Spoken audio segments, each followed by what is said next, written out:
Hello. What's up, everyone? It is I, teacher Caster, and Nervod Sirsit. My bad for being a little bit late. I had to do some last minute checks. What's up, Yelan fam? What did I say? We'll do it 1 hour later, just for you. And honestly, I got scared because if you look at it, this is my friend's match history.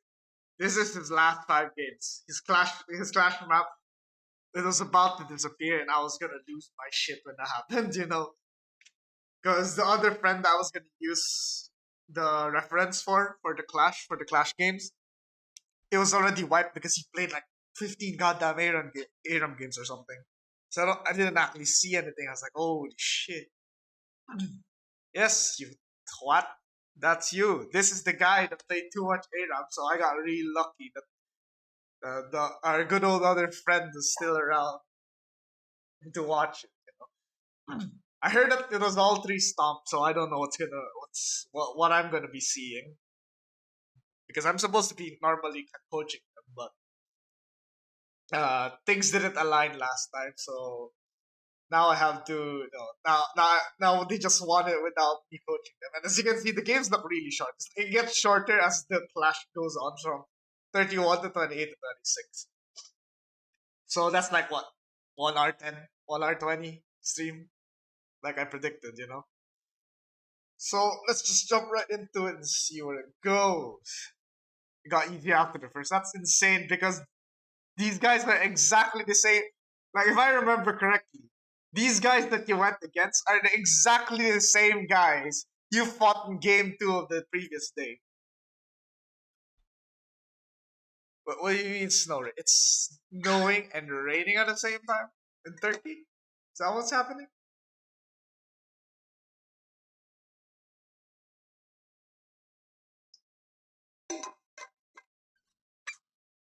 Snow rain. I don't know what that means. I'm assuming that it's actually snowing. Oh, it's so end raining. It can snow in Turkey? God damn, I didn't know that. Oh shit. Hold on. Wait, where the hell? Where the hell is it? Okay, hold on. Real quick. I'm gonna get some.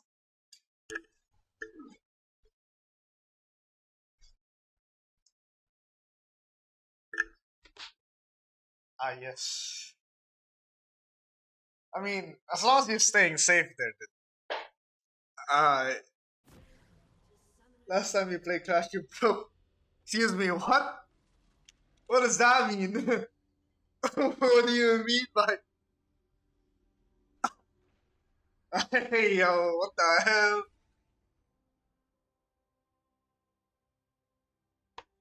I.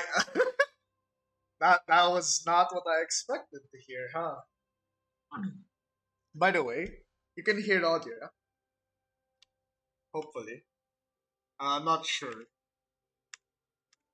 Because I can hear it, but I can tell that there's no output yet in the game. Let me just sort them out as well. I believe that's how it should look like.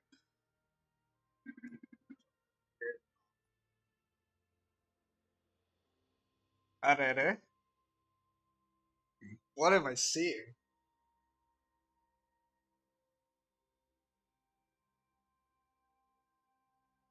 Insane. Insane, dude. Insane. I mean, I hope you guys are still friends after. Is there no audio output? Just wondering. Because I can hear the background. But nothing's coming out of my OBS. No audio? No audio. Figures. Let's see. Audio system. They're all connected, so there's something with the output. It's not this one.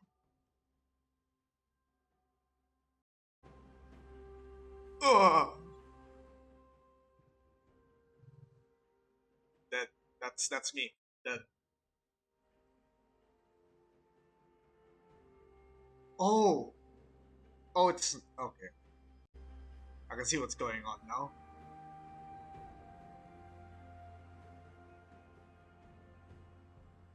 I see what's going on now. Hold on.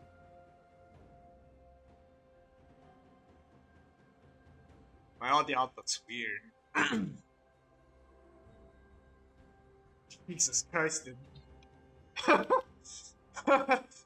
That is a very scary thing that I'm hearing, guys. Alright, I'm also gonna try to change my mic so it's gonna sound like as if I'm actually broadcasting from somewhere. Let's see, where is it? Mic. Tell me if this is good or if the other one will be better.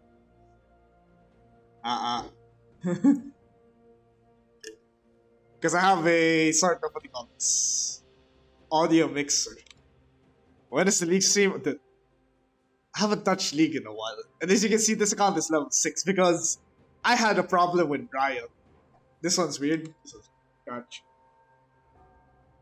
How about this? Because I kind of wanted to experiment with the mic equalizer. So I could, like, what do you call this? Sound like as if I'm from an actual booth. But if that's not gonna work, we'll just go back to the old one. But when's the League stream? Possibly not anytime soon. Because I'm not someone who wants to play League. Not in Summoner's Rift anyway. Because I don't like the community here. This region is absolutely cursed. Screw this region. I'm also gonna get rid of my image here, so that's all gameplay from here on out. I don't like my region, so I probably won't play it unless it's ARAM. Because if it's ARAM, then I don't give a crap what people say. Alright, I mean, let's just go back with the original one then. Is it default? I think it's default, yeah. Alright, let's work with this then. No, it's fine. I also have my actual accounts that I found after the whole fiasco with the Garena thing. So it was finally fixed eventually, but it took a while. It took me a bit too long to find what I was trying to find. Alright, let's turn this on. We turn chat on, I guess. Kill, target, frame, time, controls, minima. God bless though if you see the God abused this stupid looking UI of League of Legends despite its existing 11 years, 11 years of existence. That's timer control. Objective timers and I don't need character menu, I think. Scoreboard is O. Chat history, toggle fog of war, this one's fine, I think. Fix that one. That's spectator HUDs. H, teamfight UI is A. Alright. I have to remember these ones. The A and X. Generally. Alright, first. Let's talk about team composition. So, we have this guy over here. Illusion. Now, generally, we all know recently, after Illusion's changes, that he doesn't really work well outside of a specific support named Nami. So this is a little bit surprising for me to see Illusion with a Rakan. Now granted, this is Clash Replay. I cannot watch how the pick and bans go. So we could just imagine what sort of dank ass situation that that occurred that caused them to draft Illusion Rakan bot lane, but we'll see how that plays out for them. So on the red team side, we have Kids versus Predator. I think that's gonna get me screwed. On Lucian was third pick. God damn, okay. So Aatrox is on top lane with Joshidi. On Shinzao, surprisingly, on the jungle. And then, in Filipino, this guy's name is Siapa Din Pre, which is just him being really, really bitter about their life, about their relationship. He's playing Zed, so we're expecting supposedly a focus on mid lane, ideally, to get the Zed ahead, so that it's a lot easier to pop, say, Varus and Kiana on a fight maybe, but we'll see. Then Loveless Act 1 on Lucian and Ellie Ellie on... Is that Ellie Ellie? I can't see. I think it's Ellie Ellie. On Rakan.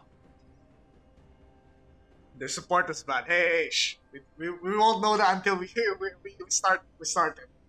Now we also have Etraz on Wukong HBK on Jarvan for J4. Underage girl, that is also a very Abai name to say. I wish I don't have to say that ever again, but I'm sure that I will. On Kiana, surprisingly.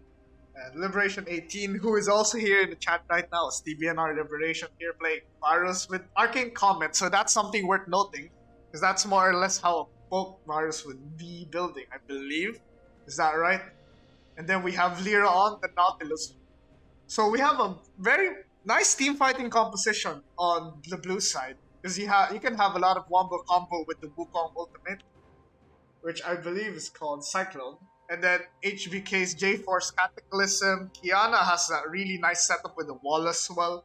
The Chains of Corruption can start fights really easily, or just follow up the Death Charge from the Nautilus. Wherein if we're talking about Team Red, it's a little bit of a... There's no coherent team fighting with them, because this is really just hoping that the Zed gets a really nice pick early on say an objective fight or a team fight, because it's not really... The Lucian is left behind generally. Like, he can dash forward, but Aatrox is not going to protect him. Xin Zhao is not going to protect him. Rakan can, but he's mostly going to be the one to engage for Team Red. So that's going to be a unique aspect that we have to pay attention to. Then there's also the fact that for Team Blue, there's 2 TPs over the 1 TP on Team Red. So let's move. Let's see. All the items have been bought outside of the Lucian for some reason. Still AFK, which is ideally not something you want to be doing. You need to take control of your rivers first. Just like this, Etheraz taking control of the topside river, but is warded out, so he's spotted, but not much out of that information. That early swap to Oracle Lens kind of also shows us that the Xin Zhao is planning to do an early gank, and here we see the Wukong and the Aatrox going ham on each other, the Aatrox losing half of his HP before the laning phase. But I think he'll make it on time if he backs now and heals up, so that's all good. All the ward lines are really nice for Team Red, however, taking advantage of the fight up top, warding all the rivers. So now there's no aggressive push anyway from Team Blue, so that's fine. And it looks like we will both teams will peacefully shake hands and leash their junglers both in the bot side. So we might see an early 2v2 up in the top lane. So which would be very fun to watch, I think, because I think Wukong and J4 would have a much better time over Aatrox and Xin Zhao. But that also depends between those two players, and we'll see how things go. So, HBK on the Raptors and Joshi D picking up the Gromp.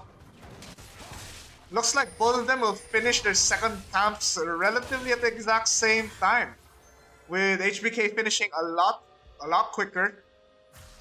Top lane, not really much as per usual, just a normal, top lane island farming there. Zed is already being pushed back out of lane, so that's a massive shove for underage girl. A little bit early, not much you can really do out of the advantage, so it's just really farming, just an early ward. It's just really nice because if the Xin Zhao passes by on that side of the jungle, you kind of already know where Team Red's jungler is, so Xin Zhao. And here we can see actually the HBK is moving relatively quickly, finishing the Raptors, going immediately to the Gromp, and is going for that top lane gank. Hiding on that tri-brush, there's no wards here from the Aatrox. I think he's gonna make that gank.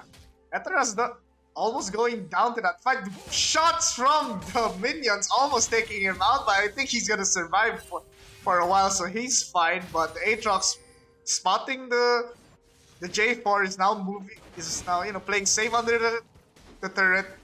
The ward spotting the Xin Zhao. I think we might have an interesting 1v1 between the junglers here. The Smite Steal comes through. The Oracle Lens, the chase down the shield. There's damage from the thrust of the Xin Zhao.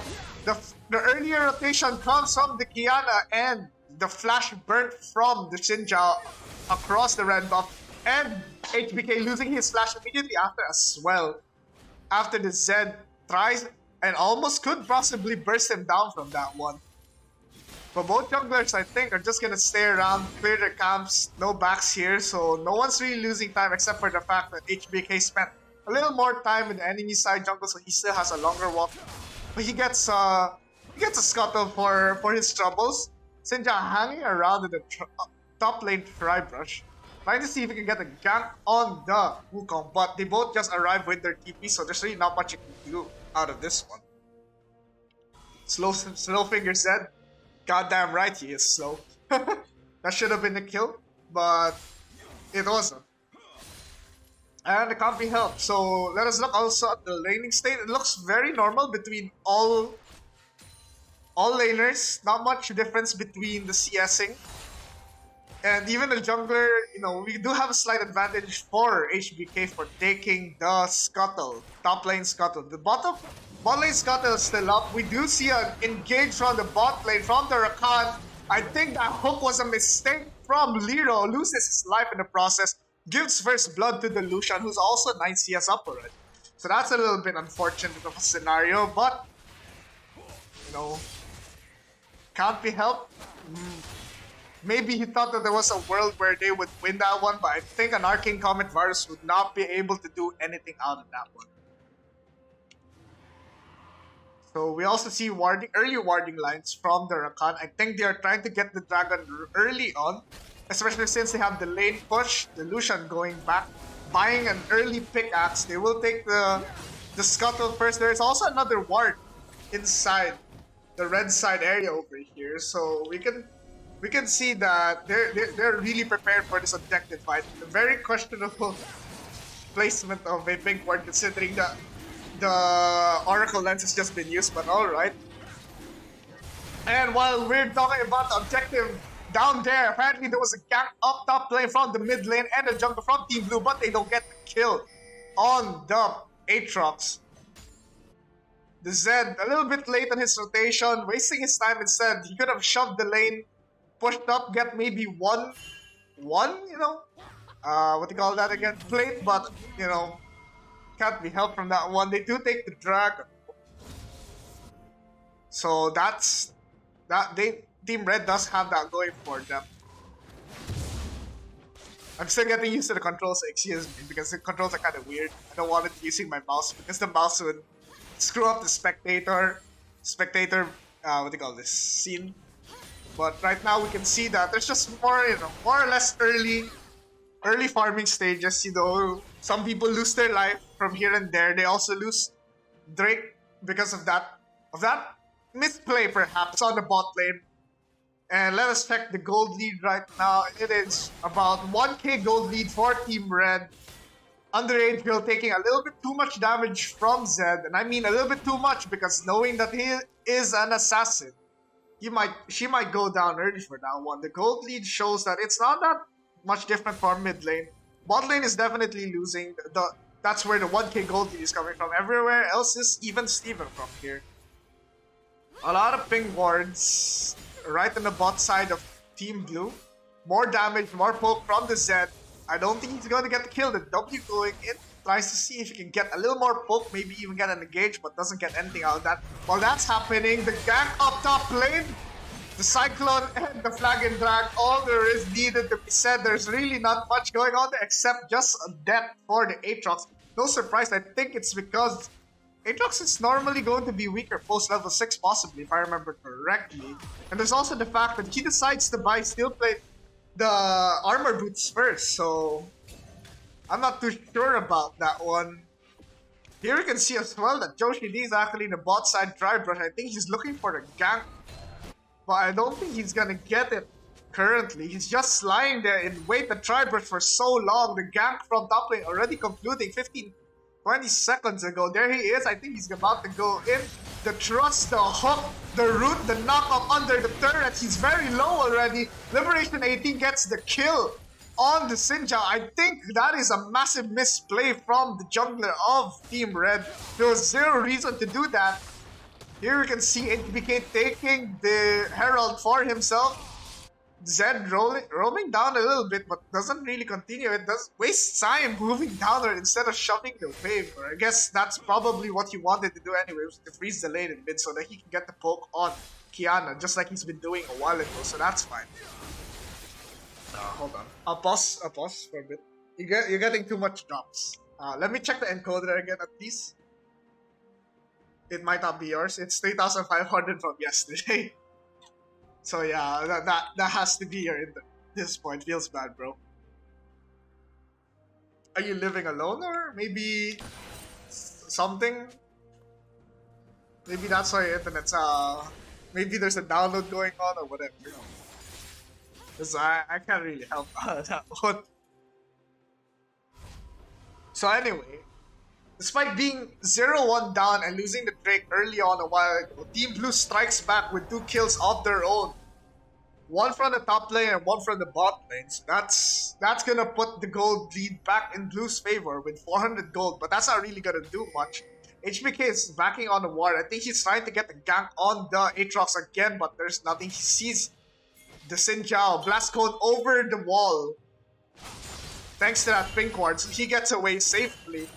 But the Xin Zhao it's his turn to see if he can get the gank off Eteraz, the Wukong player. There it is, the trust on the brush that was not warded, the jump, the Qs from the Aatrox hitting at first, but nothing afterwards because the W hits the clone. So he gets away safely. Nothing really burnt in the top lane except for that flash from Eteraz, so I guess there's something out of it. The Kiana roaming down bot lane.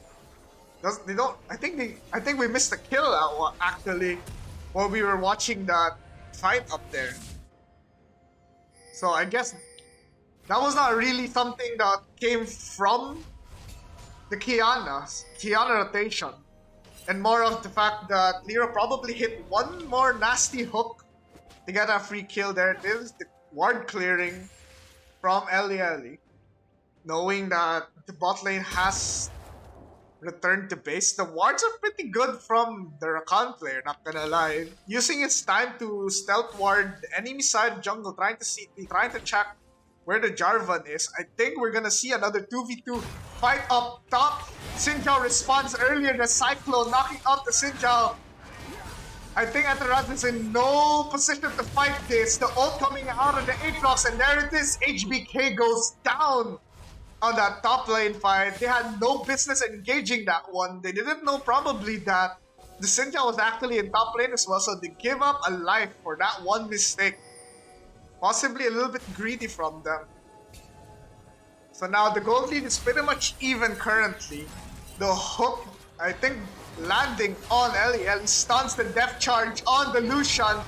And then the ult coming out from the Rakan as well to counter the engage. And I think it's going well because Lucian's ult pokes down Lero to a very, very low and dangerous HP. And so the fight bot lane just comes to a handshake stalemate, but Team Red's bot lane is looking better. And I think they get a plate out of this. Yes, they do. HBK roaming through all these wards spotted by the bot lane. So I guess they... Oh, I think he got away with it. There's for some reason still staying around. The Rakan pinging on the brush currently. I think he knows that HBK is around. HBK is here with the gank, the flag, and drag, the knock up to cancel it all. But the hook and lands, trapping both players in. And I think it's all over for the bot lane of Team Red. There it is, a kill again, handed over to the Virus, and another kill for HBK bot lane, losing their life. On a gank that could have been avoided, and somehow, someway, while we were casting all that, there was a fight that breaks out in mid lane. The Zed taking the kill on Underage Girl. Take at least one back from that bot lane gank. I think the Herald's gonna come through for Team Blue, and there it is, HBK dropping the Herald. I think he's gonna try to funnel all the gold for Liberation 8, trying to get him a lot, ahead. And there it is, the engage again from the Rakan. There's no teammate yet. Oh, Lucian is around the dash in. And I think Lero's gonna go down for that. HBK is still around. JoKD is really close. Zed is also rotating really quickly. And as well, Underage Girl, I think we might have an extended team fight here. It looks like both sides shake hands. And now fine, but never mind. It looks like we see a re-engage from under Girl and HBK losing a lot of his HP. They see Joshi D coming down, as well as the Zed. The ganks coming through. The trust on Liberation 18. The ult gets him killed. Rakan ulting, HBK jumping through the Zed ult. Good gets the kill on HBK. Under Girl somehow gets a kill on the Rakan that's re-engaging for some reason. What is this? What is that hit from? What?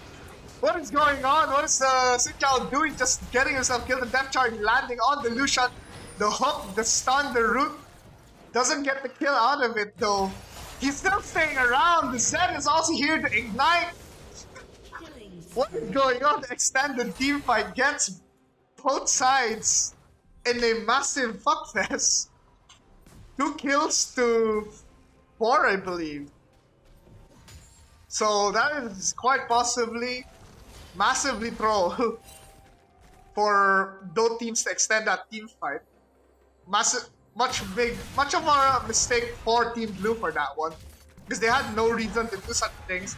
A skirmish, we see it up in top lane, the Cyclone coming in but not hitting. I don't think that's possible. I don't think there was any kill potential whatsoever in that top lane, especially when you have Chain Vest and Steel Caps on the Aatrox, so he's not really gonna go down easily. So HBK gets spotted top side. He's being chased away by Aatrox now. He's going to be taking the scuttle really quickly. Aatrox trying to deny it, but there's not much to do out of that one. We also see Drake actually being started by the red team because they do spot HBK up top, so they're using this as their chance to steal away the Drake, and I think that's what's going to be happening because they're distracted by the Zed, and there it is, they lose the Drake. I think that's a big mistake from Team Blue getting distracted from the Zed, but at the same time, it's not like they can really get the kill out of any of that fight on the Drake pit, so I guess either way, they were gonna lose that Drake. An interesting sequence of event, goddamn right, that's what you'd want to call that thing in bot lane. So now we're in the low state generally. The only objective to fight for here is the Rift Herald. There's really not much to go for anyone in the team because no turret has gone down. No one has really that much of a massive advantage outside of bot lane. But even then, it's not a big deal because this is a poke Varus.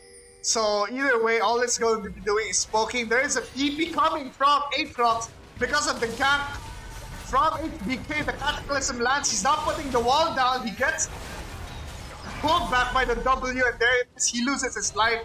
I think that was overzealous from HBK. Nice response from Kids vs Predator with the TP. The Zed also rotating, shadowing Underage Girl. Really nice decision making from Team Red currently. Their macro is looking a little bit better, but Aatrox, because of its TP, loses a turret up top lane. The Xin Zhao actually is hanging around taking the Rift Herald. The Aatrox is coming in soon. I feel like this jungler needs to go down, and apparently, while that's happening, we see a fight go out in the bot side. They take out bot laner Loveless Act.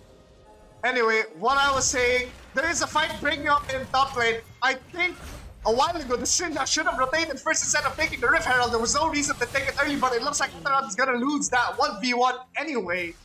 Especially since the Zed comes in to make sure he gets the kill.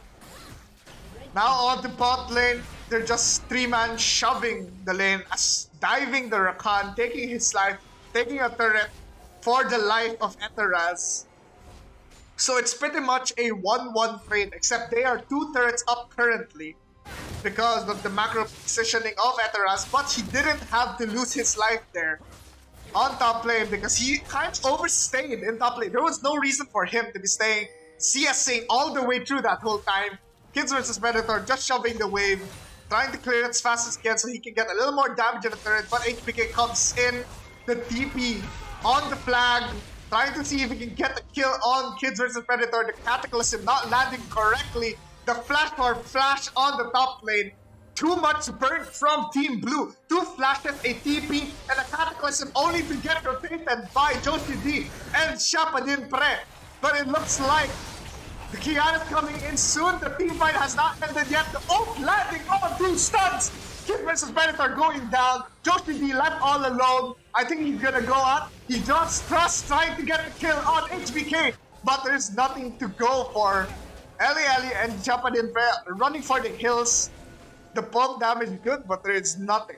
No more kill to be made here, but it is possible that they might look for a dive here because they are 4-man strong up in top lane currently. Varus and Lucian just farming down in bot side. The engage coming right in from Eli, but he has no one around him. Yes, the Zed is around, but it's really weird for that engage to happen. But okay, the poke now going to be dissuading the flash. Oh! W knock off the set from the Rakan. Good, Lero goes down for that one. Ethereal somehow makes it out alive, but underage girl there to make sure that there was no more lives to be given for Team Red. But look at that. Despite the kills being very, very even, there is a kill gold lead 2K, and while I was talking about the gold lead, JoTV trying to get an engage on underage girl. They get away by going through all the walls. The Skyers from Kids vs Predator coming right up, trying to see if he can get a chase from them, but it looks like that's not going to be happening. And currently, it looks like Team Red trying to do an ARAM right here because they do have the Rift Herald, and I think they'll be using it right now because the Drake is coming right up in 20 seconds. They might as well take the turret as well, get the shove right in.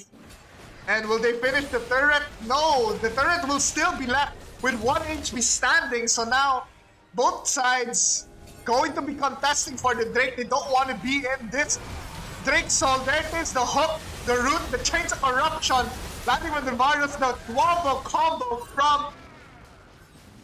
from the Kiana. Landing all these stuns, so much low HP from Team Red. So much fighting going on. I forgot to change the UI, and there it is, 3 lives lost to Team Red.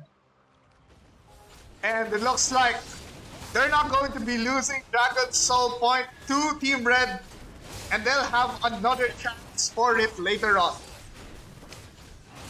But, you know what, let's watch a little bit of replay there, simply because I was not spectating the right person. Let us look at Lero, who I believe initiated all this fight, the hook landing here. And then the Kiana follow-up is really nice. HBK jumping in right back, chasing the Lucian. And there it is. They were all disoriented from the engage a while ago from all members of the Team Blue. Like I said, they had a much better team fighting composition. And if your Zed gets stunned and cannot cause havoc in the backside of Team Blue at that point, all they had to do is do a simple front-to-back team fighting. Team Red was going to lose that no matter what. So not only do they not get the mid lane turret, they lose the dragon, they lose all tier 1 turrets already. The gold lead is now 5k, and this could very well snowball all the way to left. The backs are coming right in now. They spot HBK taking the blue buff, and I think he's going to get out of this, but it's a little bit close. The dash coming in from the Lucian, trying to get a cheeky steal, but that's not gonna happen. Surprisingly, despite all the problematic situations that Team Red has been facing, they do have some nice ward lines. And you can tell that from this point, both teams are not really warding. There it is. I misclicked. I was supposed to click for the Lucian just randomly getting himself killed in bot lane, trying to see if he can get a single kill on that Varus, which normally will be the case because the Varus is, like I said, building poke. He is a poke Varus. So normally he would have an advantage, but he just loses his life because he forgets that the Jarvan and the Nautilus was just around this whole time, so there was no reason to even take that engage.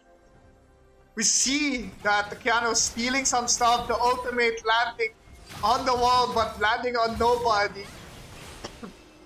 Very questionable. I think Team Blue has to get out of here now. They have zero right to be here. The ult coming in from the Rakan. Nice jukes coming in from Etheraz. The re-engage coming in. But there's really not much to get in here. The Cyclone's coming in. I think, never mind, outdated by Team Blue. They're all around here.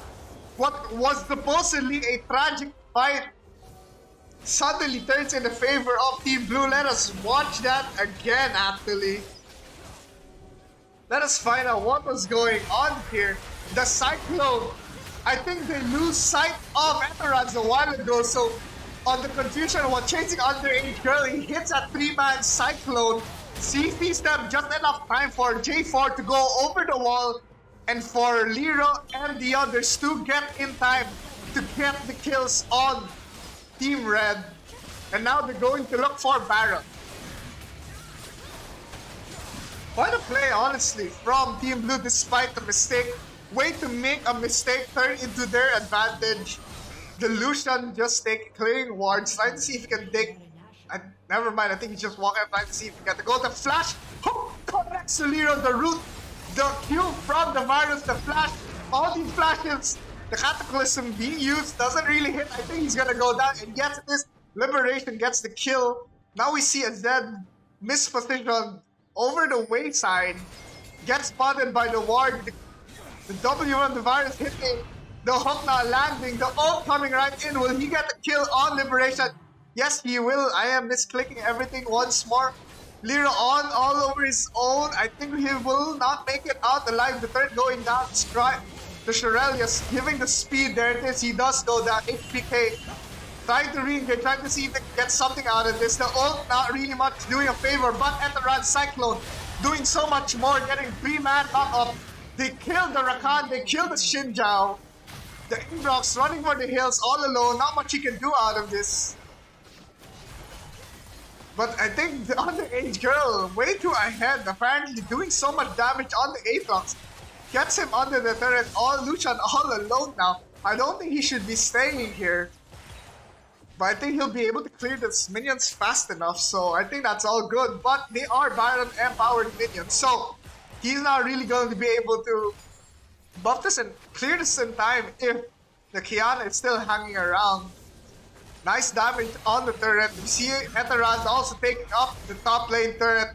Nice damage on the Zed, but the Rakan is around.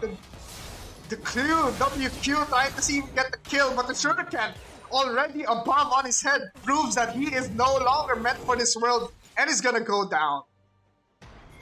Now we see that Team Blue is now focusing on mid lane, the engage from the Rakan coming right in, but the Chains of Corruption, good. Lero is doing his best to survive, and honestly he's not gonna take much damage from a Xinjiao that is 0, 6, and 4. But the Lucian's ult coming right in, HBK right around the Cataclysm landing, taking out the Rakan's life. Aatrox is around now. The hook landing on Zed. Lero possibly going to go out. Yes, the Zed going down. Lero is somehow also dead. No surprises. The fight coming right in. The Aatrox still trying to survive. But it looks like it's all over as his world ender just expires. What is this? I have a bajillion of questions here because let's be honest here, I do not think Team Red has any reason to ever fight any of these fights that they're, starting. Yes, they see picks, but honestly, if you can't finish him, then don't fight it. Because let's be honest here, look at the Aatrox, he's 2 and 5. The Xinjiao is 0 and 6, and here we see HBK just hammering away on the turret, doesn't really care that he's getting engaged on, and just drags away himself safely from the flag and drag on the H girl, going a little bit too early there. Somehow gets away anyway. The Cyclone landing on Eteran, the top of good, there it is! The Kiana ult to follow it all up and burst them all down. The triple kill coming from the Kiana, not much really to talk about there, except for the fact that 0 and 7, 2 and 5, 4 and 6, what are they going to do? They are so behind. They are 11k gold behind. They do not have any control over their jungle and they're walking up like that. Now they're going to lose the dragon for that. Honestly, there's not much to say. It's all over. Probably from Team Red because a Lucian behind is a Lucian that's useless. A Zed ahead doesn't really mean anything if your teammates are not going to be able to pull their weight. The Aatrox still on 2 items. If you're gonna count the boot. While Eteraz is already building on for his third. The mid lane turret, tier 2 turret going down. Etheran's pushing the tier 2 turret bot lane. I think Team Blue should just, focus bot lane, take out the tier 2 turret here. And I think that's what they'll be doing. And I think Team Red also sees this as the opportunity for Team Blue to clear out this turret. Because losing the tier 2 turret, it's losing complete control over your jungle, and there it is. All tier 2 turrets down for Team Red. This is going to be an uphill battle for our Team Red, and I don't think they can climb out of this mess that they find themselves in.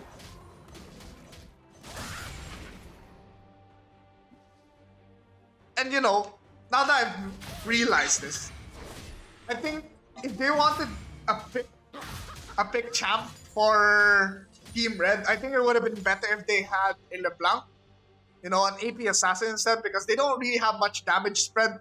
So you can see from Team Blue across the board, outside of the Kiana, who for some reason has no boots yet, everyone has steel-plated steel caps. They all have armor boots. So that's less damage from every single member of Team Red.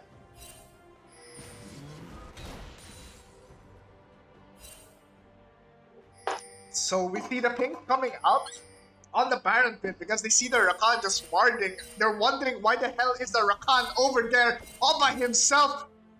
And I think that's a pick. The hook not landing on the Rakan. He's running for dear life, but let's be honest here, it's all over for him because he's just alone while all 5 members of Team Blue are around the Baron pit, and there it is, he's dead. Aatrox, the ping's coming around from bot lane, trying to take that objective from the turret, and they do get a bounty. Finally, another tier 1 turret taken from the blue side. The Baron coming up already. At this point, this cannot be challenged by Team Red, and apparently, the Zen and the Aatrox are just pushing all the lanes because all members of Team Blue are hard shoving top lane while the other members are taking Baron. This is a questionable macro play from Team Blue because no one is responding to the mid and bottom turret, but there it is, the Wukong finally responding to it. The Kiana having a field day, trying to get the assassination kill on Lucian, but you may be ahead, but you don't have rights to just go in their base and say that they'll take a kill on that one. Kids versus Predator, running away, using a World's Ender, the flash coming through from Eteraz. I think Kids versus Predator is gonna escape. Shapadin Pre knows that after taking Baron, they will most certainly win that fight if they continue to engage, so he backs out immediately. So, Baron for Team Blue, but two turrets for Team Red, so that's real nice, but objective bounties are still up because you can tell that's how behind they are. And here, they let a Lucian take a turret for himself, for free, for himself. All tier 1 turrets from Team Blue suddenly gone. That's not what you'd expect from a team that literally just got Baron. What is that all about? I'm not too sure what is going on with the macro play of Team Blue, but something needs to change here if they really want to win this. They're not supposed to be stealing all these camps without any push. And there it is, the shove from bot lane, the Lucian left alone, the Chains of Corruption on the Xin Zhao, but there it is, the Rakan jumping right in, but guess what? It doesn't matter! It doesn't matter! The gold lead is too heavy! The Cyclone setting up so well from Eterans, and the follow-up from Underage Girl, the Kiana. Supreme display of talent, hits all 3-4 members, stuns them, the damage, the burst too much, the full power of Team Blue shoving bot lane, the flash hook landing on Nero, icing on the cake, take that Loveless Act, no spirited defense this time for Team Red. They lose their chance of winning on the first round of Clash here.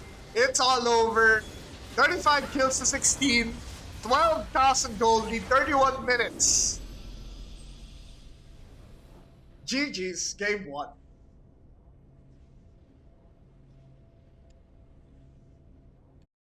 And my throat is screwed. That's what it is. Ayo. This is questionable beyond doubt. I'll be honest with you. It was good. It was all good until the macro play of blue got started slipping away a tiny bit. For Team Red, they were their composition literally couldn't work if they can't get themselves ahead. Lucian has to get ahead. Zed has to get ahead. Aatrox can scale, that's fine. But this composition really completely relies on a Zed causing havoc on the back lane, on the backside, while Lucian just free hits. So they have a harder team composition to execute, while Team Blue really just needs to hit their skill shots, their ultimates, and that's all there is to it. And I'll be honest with you, Wukong has one of the easiest CCs out there. J4 not that hard either. Lero's Death Charge is point and click. Chains of Corruption is a very easy ultimate to land. And then Supreme Display of Talent, although it was a little bit whiffy at first, at the end, eventually it just works out. Alright. On to the next game. But before that, I need to drink water real quick because my throat is not feeling great. 30 minutes of fiesta because that's 40 kills. Can you imagine? That's 40 kills. That's like more than 1 kill a minute. So, I've already missed some kills at the start, and I was missing some kills in the middle and the end because they just pop. They just disappear. So my throat's kind of died.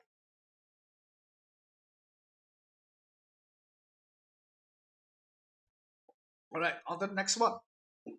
Game 2. 3 minutes short. So let's find out what happened. Because rumor says, according to what happened, what they were talking about in chat, they said Game 1 was the hardest one. Game 2 and Game 3 were the easier ones. So that's an interesting claim. And the time it took for them to beat Game 2 and Game 3 opponents were a lot faster. So there must be some truth to it. Well, would you look at that? It's a Jax jungle, and I believe that's an Olaf going top lane. We see Neo, who was just recently released. Crazy buffer, not sure if it's going to be that good. Liberation 18 on his pocket pick of Vigar bot lane. Underage girl still given the Kiana.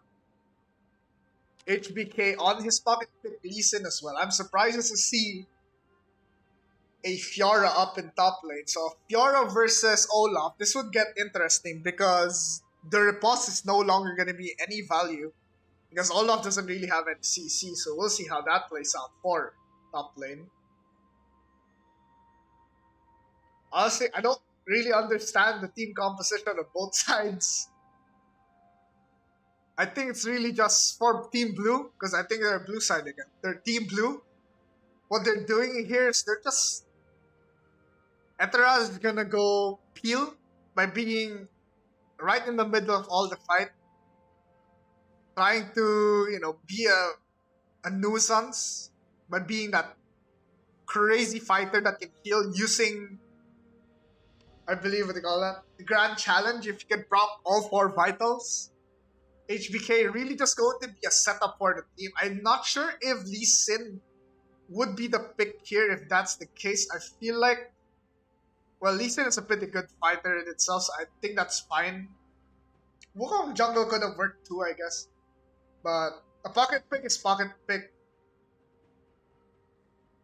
Kiana, I believe is a one-pick Kiana, so there's really not much to say about that. Vigar and Thresh, well, Thresh is not going to be hard engaging anytime, so that's for sure. He's more of a follow-up engage in this team composition. I think it's really just try to force them into uncomfortable situations. What do I mean by that? We use the Vagar cage to make sure people don't go in. I don't want to see his Wukong. God damn. Is it that bad? Because, granted, I feel like if it was a Wukong, the Vagar cage could trap people force them into certain pathways that they don't want to. So take this for example. They want to enter Dragon Pit from here. If you cage this side or this side, they're forced to make a whole long rotation, and it's basically a funnel. So if they come up right here, all you have to do is land Supreme Display of Talent. Hit 4 chains, Lee Sin goes in, gets an insect on someone, Etheraz goes in, procs 4 vitals on the Grand Challenge, becomes that stupid drain tank that Fiora is, and just completely wipes. Now, granted, Team Red is a all-in, like, you go in or you'll go out in style. That's the team composition of Team Red. Olaf will always go in. There is not much he can do. He is point blank, in-your-face kind of bruiser. Jax is also an in-your-face bruiser. Silas is also just gonna come in, drain tank while dealing damage. Also a bruiser. Perfectly, what do you call this? Completed by the fact that you have a Mio and a Severe. The Severe, her Warcry is going to be buffing all the movement speed of their team. I think that's all there is it really. And her CD generally, but not like that matters. And you have Mio, you can just attach the heals on the bruisers and then place the shields on whoever needs it most. The Severe could be left poking generally because they have to worry about the Olaf, the Jackson, the Silas right in their face. But somehow, some way, we learned that for Team Blue, they kind of swept this. So let's see what happens to it. There it is, the buy. It's coming right in. A summoner has reconnected. We also have to make note that on Team Red, there's only one TP. Team Blue has three TPs with an unsealed spellbook on Liberation 8. Which means that if the TP is down, there is something else that he's carrying in the fight. He has Ignite, he has Heal, he has Exhaust, he has whatsoever to make life difficult. They get spotted on that ward by Big N, the Jax player, so he gets away safely somehow. The invade not working well for them, but that's completely fine for Team Blue. We also have to see, I think, the ward's coming right out here. This is a little bit of a waste of a ward. This is a nice ward from Team Blue. I think this is Kiana's ward, so that's not bad. They're spamming the vision thing here. Not like anyone has Oracle Lens right now, but I think Jax is running around with it. I think he swapped it, Ralph. And yes, that might be the case, yes? Yes, he did. So eventually that's going to get cleared. That's extra gold for Team Red. Not going to be the biggest of, leads, but it's something. And just like the match a while ago, we'll see both Team Blue and Team Red go for bot side clears. So here we will see Jax and Lee Sin end up roaming top lane first. So this is a lane where in top, you kind of want to see who gets ahead better, I think. Because I'm not familiar with this matchup.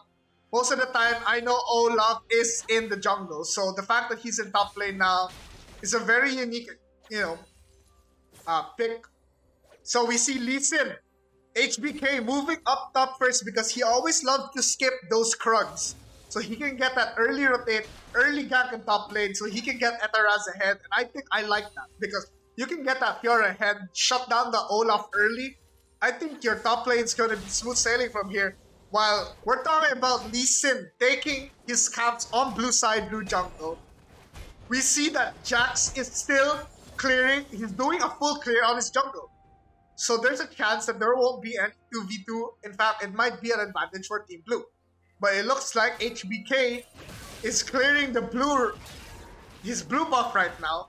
So he's taking away whatever early lead that he has. But here we see Etheraz roaming around, warding early, trying to see if the Jax is actually taking red buff first. And it looks like the Krugs are still up, so I think that's fine. The 1v1 engage up in top lane, the Ignite coming up. The flash is coming from both players, the Q not hitting from HBK, but the flash finally killing Shiano.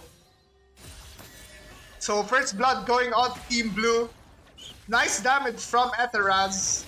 Slight misplay a little bit eventually, but they get job done. The Jax not really reacting all too much in that because I think he wanted to create a red buff first, and that's gonna cost him his life. The ward spotting him.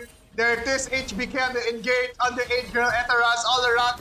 The W jump from Big Enemy and Flash gets away with it, and somehow they get Etheraz because of that.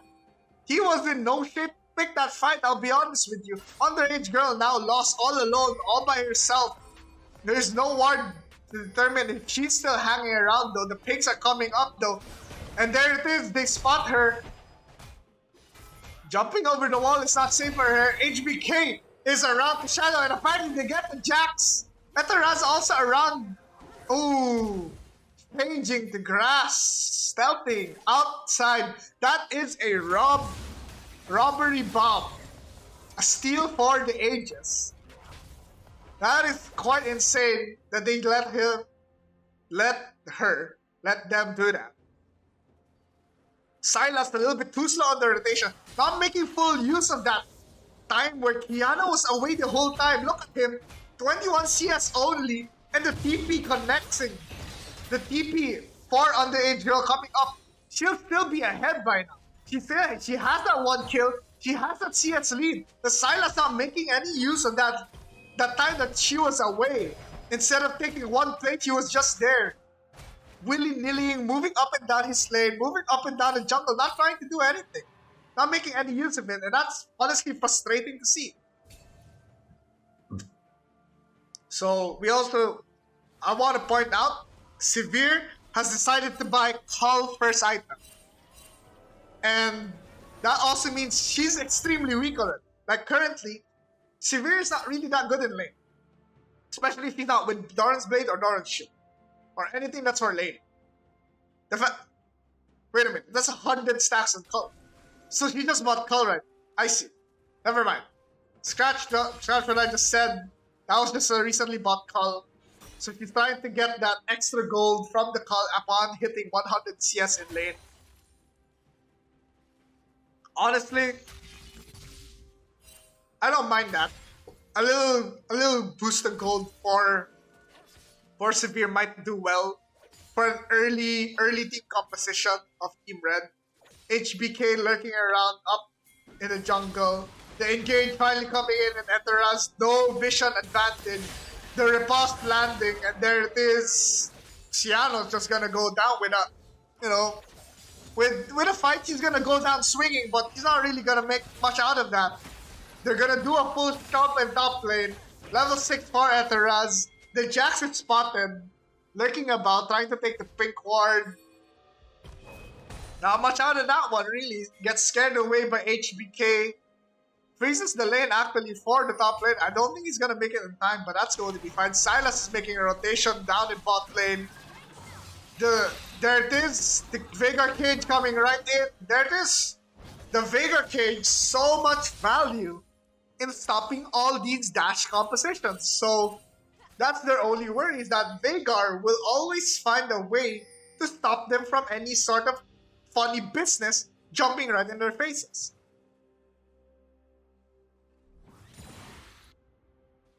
So right now, 3-1, about roughly 2k gold lead. We see HBK making a rotation up in top lane again. We'll see if Ciano has not learned his lesson. I think he's frozen in lane. The lane state is frozen up there, close to his turret anyway. He's going to engage an Etheraz. There he is. He's not aware HBK is around. The safeguard landing in the queue. There it is. Ciano is going down yet again.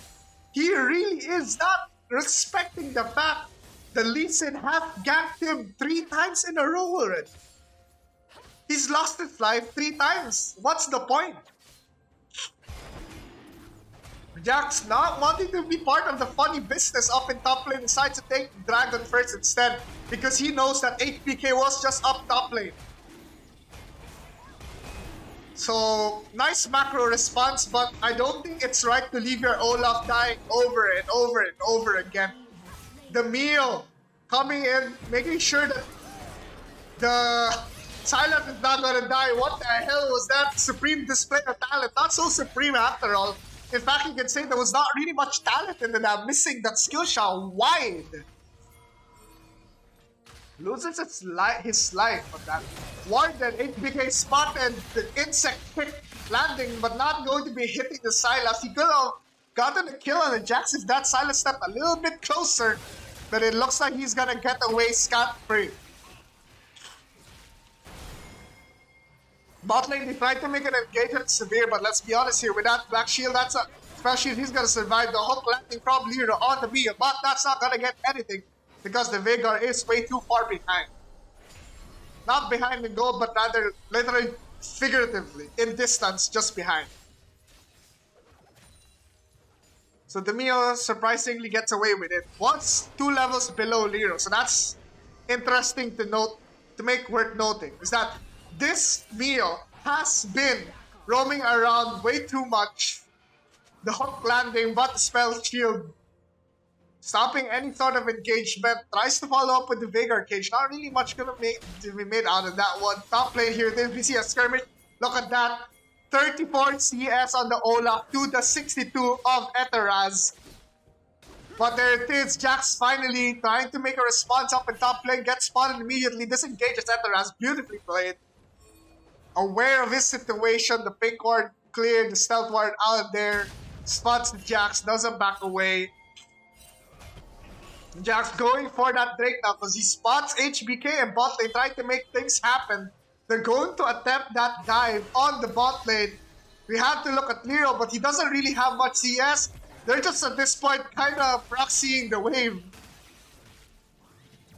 So I think they're just going to try and get... Oh, granted, the flash! The jump and flash through the wall, the supreme display talent not hitting.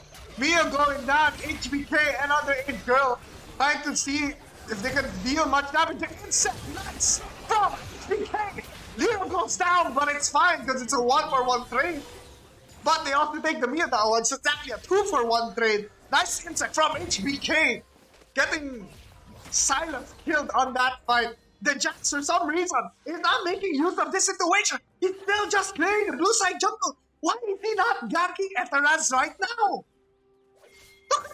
He's getting shoved. Olaf is struggling out here. He hits an Executioner's and steel caps or what? He can't do anything. The damage should come from the Jax, and guess what? It's all too late. He's spotted. No punish on the top lane. What in hell is that all about from Team Red? Well, they're losing everything in bot lane, the turret, the lives of his, of his teammates, nothing. I mean, the turret's not down, but 3 plates, 3 plates and 2 plates up top. There's no plates taken from Team Red yet. What is the point? They're losing, quite literally, in every way, shape, and form, both in the macro state and micro state of the game. The Drake coming up in 1 minute 30. I don't think Lero is supposed to be here. He gets spotted by the Jax. The Jax chasing his ass down. But there's no engage to be made here. There's a shove in mid lane. So he's just going to be peacefully taking the scuttle. But, honestly, when you're that behind, I think you would be afraid to do anything crazy. Here we see the Jax actually still going all the way to bot lane, going to the brush. I think it's a lane gank right here. I think he's way too behind though, staying way too far. The hook landing from Lero. The Q, the spell field coming in late. The Jax now moving. I think he's already spotted here at this point. There's a lot of pings coming in from the Sylas. Sylas coming, wanting to make that dive in bot lane. There it is, the Herald. I think they will try to make that dive, but remember, we have a Veigar here. We have a I trust in Lero as well. There is no dive to be made here. The Ram coming in from the Herald. They only take the plates. No lives are lost here. While all they're trying to do is get that 4-man gank in bot lane. They lose Ciano again to a 3-man rotation up top. Mio stuck inside the Veigar cage. The hook landing on Lero. The box coming right out. The exhaust No lives lost here. The ping's coming back. Jax is rotating all the way back here. The flash hook not connecting. The flash counter strike drop. No good. Now it's Vanguard Cage. Flash comes out and finishes the game. But guess what? The ultimate comes out from Vanguard. It's all over on him. The flash coming out of Mio as well, forcing the flash. Mio going out of this place doesn't. Feels like this lane does not belong to them anymore. That call is no longer paying dividends for Team Red because they're now behind. Loses his life, doesn't really get to see as much. Still 53 minions to go.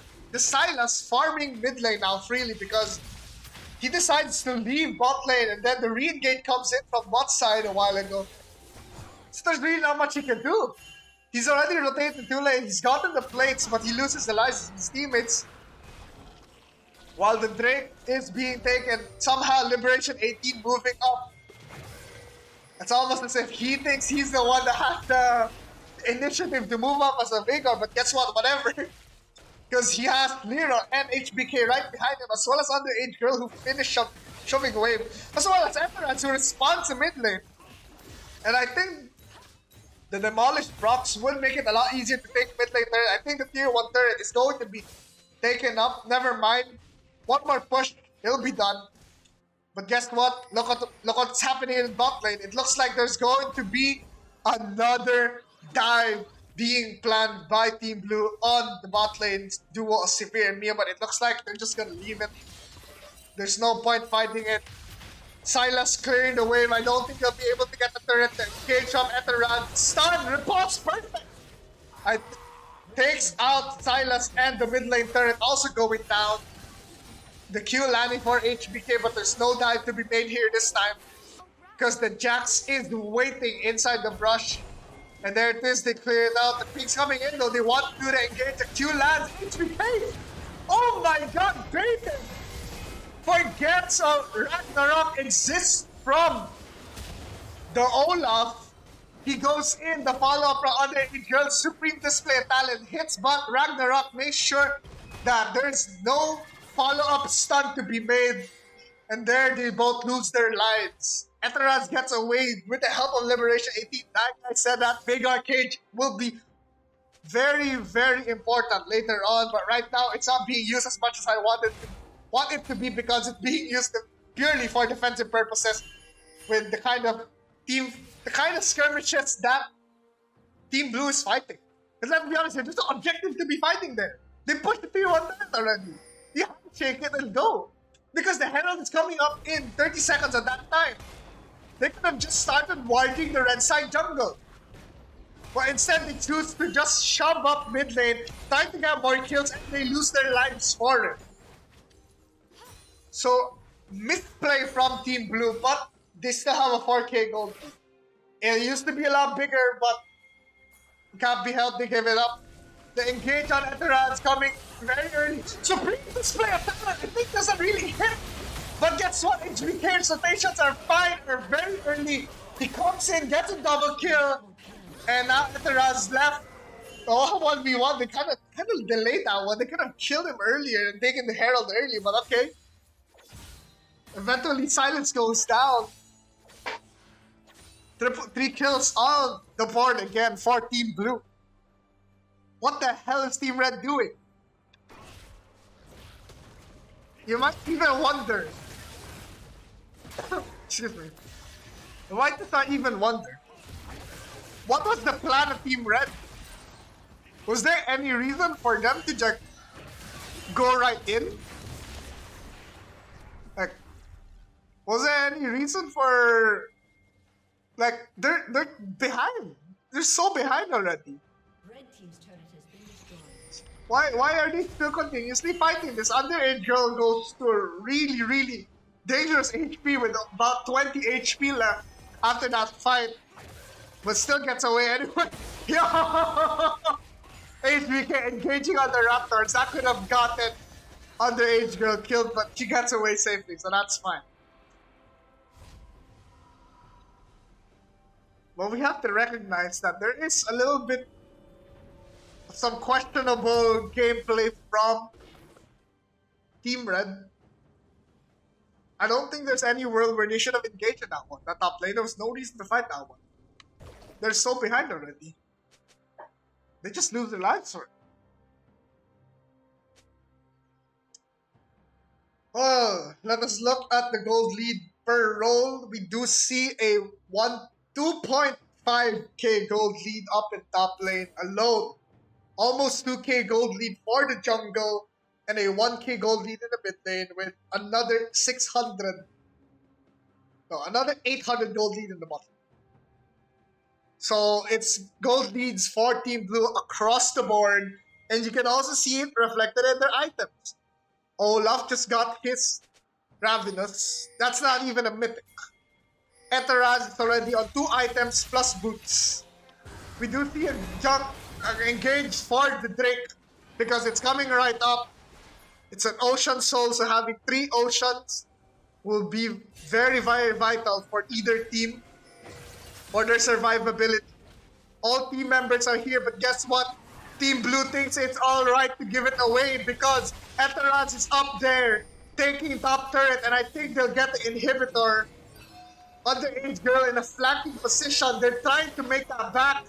They cancel one back. They're canceling all the backs. I think Team Red needs to make a decision. It's either move back now or take Drake. Because is going to be taking the inhibitor soon. The engage coming in. Supreme Display talent planting, but the spell field. Making sure that they're alive. Nobody died here. But guess what? That's what Team Blue wants. They're relatively healthy. Both sides are relatively healthy. But they have to back. Because Eteraz has taken so much out of the red side. You can see the inhibitor's gone down. The turret's here's gone down. This Nexus turret is half HP. The macro gameplay, they must be tilting out of their minds, Team Red, for them to make decision making like that. And just like that, not only do they give up of their base, they give up the dragon as well. I think it's safe to say Team Red is over. Unless for some reason they can get their shit together, work together, just farm up, only play for objectives that matter, and I think they'll be fine. But apparently, while I'm complaining about the macro play of Team Red, somehow Eteraz gets himself caught by still overstaying, still farming up the red side of jungle of the red team, and loses his life in the process, gives it to Sylas. But that's, honestly, it's not the worst person to die to currently because he built Rod of Ages, so he's going to be slower. The Herald comes in, takes a tier 2 turret. At this point, only one tier 2 turret standing left for Team Red. They basically do not own the red side of their jungle.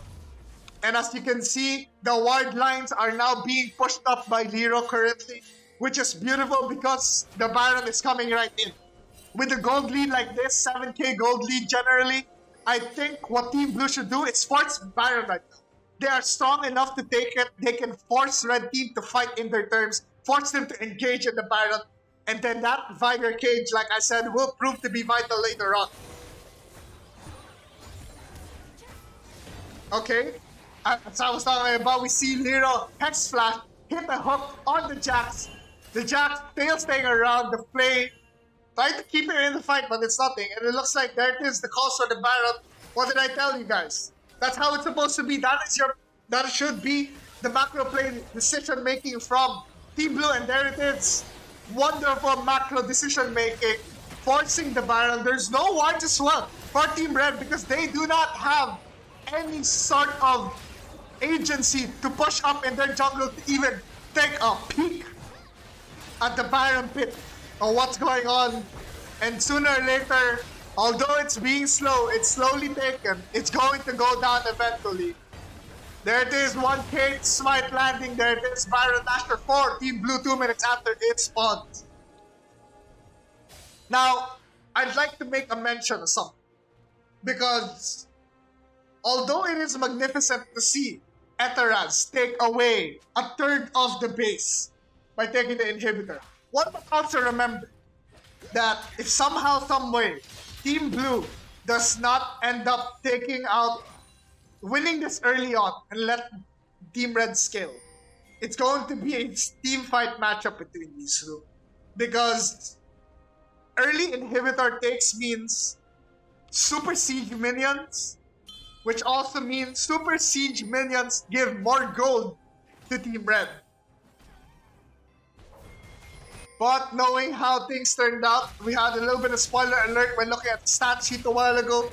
It seems like the Team Blue was able to close it out eventually. The Veigar Cage catching up the Jax, not really gonna make much out of that outside of the W.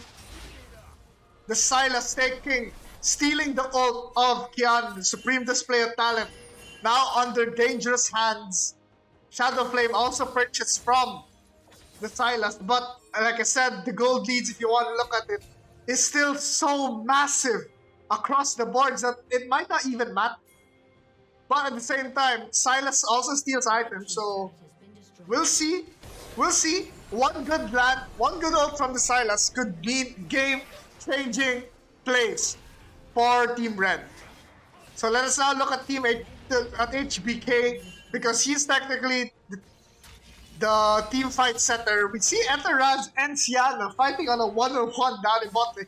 But it looks like, pitifully, the Olaf is still on that Ravenous Hydra. While Eteraz is already halfway to finishing his third item, there it is. They're going to be collapsing on the Olaf. The Ragnarok coming out, the Flash coming through. He gets away with it, but that's two very crucial ultimates and summoner spells used up by Ciano. Unfortunate scenario from their team. I think it's all over for them. The TP coming right up. I'm not sure what he's TPing there, I'll be honest with you. The bot side turret going down, the inhibitor mid lane also down. The hook landing on Nero, on Jax, the hook. He comes in, but he gets caught out, and then the play hits. The mess of a fight there, there's the Supreme Display of Talent comes up from others. And then girl, but it's all alone on the turret. Etheran's coming right in. The grand challenge Brock after getting to execute on the Sinister Kid. A messy team fight between Team Blue and Team Red. But they get the turret for their troubles. I think. No, wait, they don't. They do get 3 inhibitors though.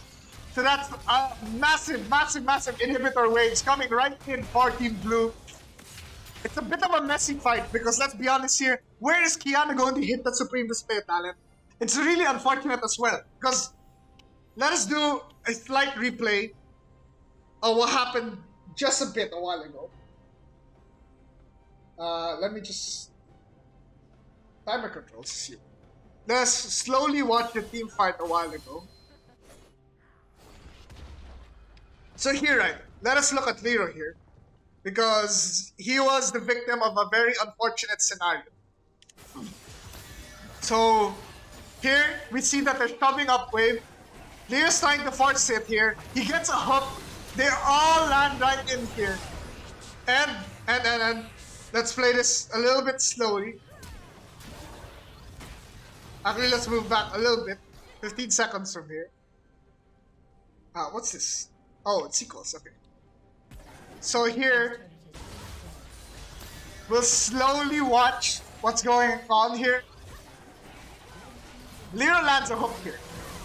And then, that hop from the Jax under that turret gets Lero killed because he Qs in. He wasn't expecting to Q under those 2 turrets. So, eventually, he creates this box, but he's all left alone there. HBK, underage girl, Eterans can't really do anything.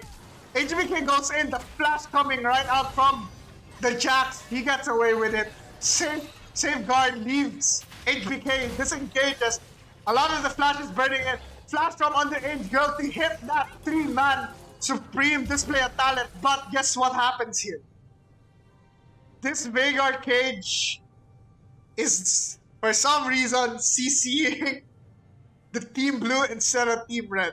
Underage girl all alone, facing the shots from 2 turrets, the minions not yet there to tank. Sinister Kid all alone here. So we can see here, underage girl going alone. 2 turrets is not going to be it. You know, it's still going to kill you no matter what much of a gold lead you have, especially if you're an assassin. He loses his life there. Eventually, a Sinister Kid will lose his life here with a grand challenge proccing here. extra HP healing. Etheraz gets away here scot-free. HBK making sure Etheraz gets out, safeguarding him, escorting him out. And there it is, you know. Simply put it was a lead. A bit of a massive lead. Too much of a lead for Team Blue there. Though, honestly, it could have been a lot cleaner. The match should have ended right then and there. But due to unfortunate circumstances of the jump from Jax, and then the no follow-up on the supreme display of talent from on the setup from Underage Girl just meant that there was nothing really they could do. And I'll be honest with you, there's no minion set. All they could have done there is just wait for the minions to flood right in because they have Baron empowered minions. They could wait for the minions to come right in and basically take out the turret.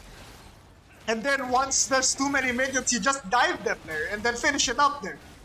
But it doesn't matter because they still have an 8k gold lead. They will take the Ocean Soul, putting them in soul point. But like I said, you want to look at the issues here for Team Red. A lane being shoved here. A lane going to be shoved here because look at this. The Super Siege minions coming right in droves of twos because all the inhibitors are down for Team Red. This is going to be shoving in sooner or later. This will disappear really quickly. So at this point, I think Team Red's going to give up. There's not much you can do out of this one. They can hold on to the last breath, but if you have an Olaf that's 4 and 6, that 26 minutes does not have his third item, while Etheraz on the Fiora on his third, HBK halfway on his third with that stopwatch, the Kiana also halfway to third item, the Veigar also building towards that third item while everyone else is just on their second item for Team Red across the board. There's not much they can do. The wallet is going to be too heavy to fight. All the pings coming up in top lane to shove the lane. I'll be honest with you, there's still a slight questionable macro play from all players here in Team Blue because the minute shoving, no one's splitting to push top and bottom so that it'll converge all the way to that turret up there. But there it is, finally, eventually they're going to get the ball rolling. All the turrets are coming in, being shoved by all these minions. The first Nexus turret's gonna go down. The Ragnarok going out from the Olaf because he gets caught up by that Veigar. Oh my god, the 5-man counter start landing from the Jax. But again, not much damage. They're too behind. Supreme display of talent lands on the Olaf who has over Ragnarok. The hook lands in Silas. Double kill on Etheraz and it's all over really. They kind of disappeared after that. They're too much ahead. There's not much to cast because the weight of the wallets of Team Blue is too heavy for Team Red to carry. Yes, they had a nice 5-man stun from the Jax Counter-Strike on that hop right dead center of Team Blue. Doesn't matter. There's no damage, there's no follow-up. And at that point, Team Red just rolls over and dies. At least they go down fighting, but there's not much I can do about it. GG's. So, Team Blue takes a comfortable win over Team Red. Could have ended earlier, but a win's a win. We don't criticize that.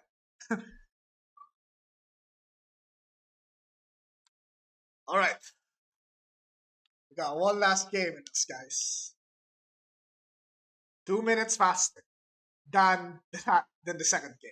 Supposedly the Clash Finals that looks like a massive stomp somehow, some way. So let's jump right into it while I take a break and drink water.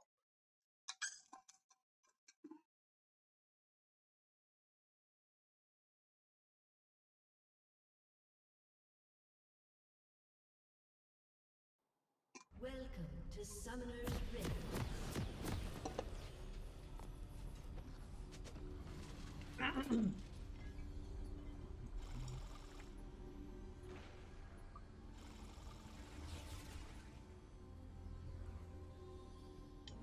Alright. Hold on, hold on. I'm gonna catch my breath real quick. And while that's happening, I'll also go to make a quick run to the washroom. So that I'll be ready for the next 26 minutes because my throat's gonna die, I swear.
Oh, alright, I'm back. My throat kinda raspy, not gonna lie. Well, will be good. So while everyone's getting into their laning phase, I think we do have a fiesta 30 seconds until the coming ring right is in from Team Red. They have very nice level ones. The Nautilus CC is going to be real nice early on. Silas has pretty much good damage early. Same with Olaf and Varus. But I think they get spotted, so they're just gonna dip from there. And the pings are coming in from Team Blue because they still think that they're still around there. But they're not really. So I think that was just slight mental scare Minions for have spawned. from Team Red for Team Blue. A little bit gift. So let's discuss team compositions currently. Front to back team fighting. For Team Blue, you have the setup on Azir and Hecarim, with the Jinx being boosted, enchanted by Mio, the free hit, while the Shen to make sure that all is well, all is safe from Team Blue. Overall, a solid composition. If we look at Team Red, we have Varus and Nautilus again from the bot lane. Varus on that arcane comet, so you know that the Varus is going for another one of those poke builds that it's gotten known for. Akali being picked, so that should be an advantage on Azir eventually, I think. Well, I'm not too sure about how that matchup goes because I'm not really a mid laner. Sylas, another one of HBK's favorite picks, so that's going to be real nice for him early on. As he can get those really nice ganks.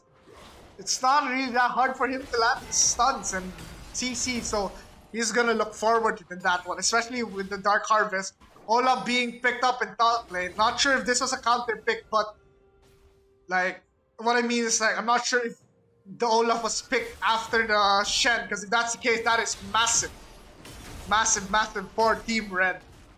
And excuse me for a bit, let me just lower the game output. Because my ears are bleeding. There you go. So we do see a blue start for both junglers, so they'll be in opposite sides of the map. They'll probably know that. The Sylas will be up in top lane. The my tongue got tied.